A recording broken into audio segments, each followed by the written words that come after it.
The post-election violence has so far left 8 people dead, and there are fears of more unrest ahead of Friday's official swearing-in ceremony. Earlier I spoke to Samuel Moncada, the Venezuelan ambassador to the UK, who told me the opposition are just sore losers. This process is so technically ordered that there are 39,000 polling stations, and in each, not even polling station, I would say polling booth, there are witnesses of both parties, of both sections, and at the end of the day, they have to sign off the results.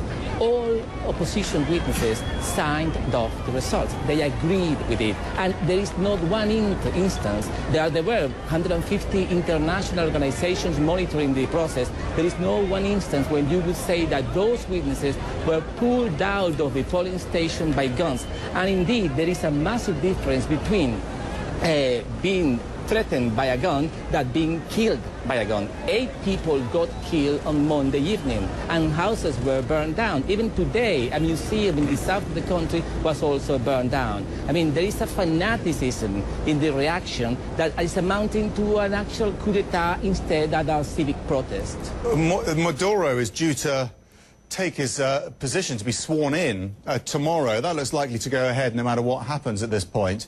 Are you concerned, though, about him presiding over such a divided country? And what does that mean for the rest of the world as well? It just gives a sense of instability.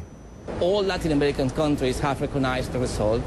Spain, Portugal, France have recognized the result. The non-aligned movement at the UN, more than 123 countries have recognized the result.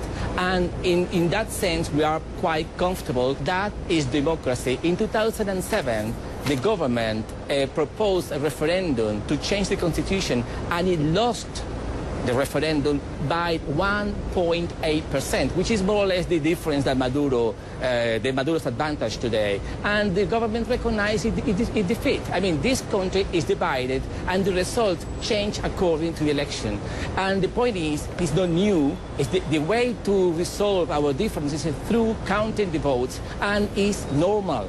The point is, when one side is a sore loser and they don't want to recognize the result for whatever reason, they resort to violence. I mean, this country is polarized, is divided, and that is normal in our history. This has been our history for the last 14 years, and democracy is the way to sort it out.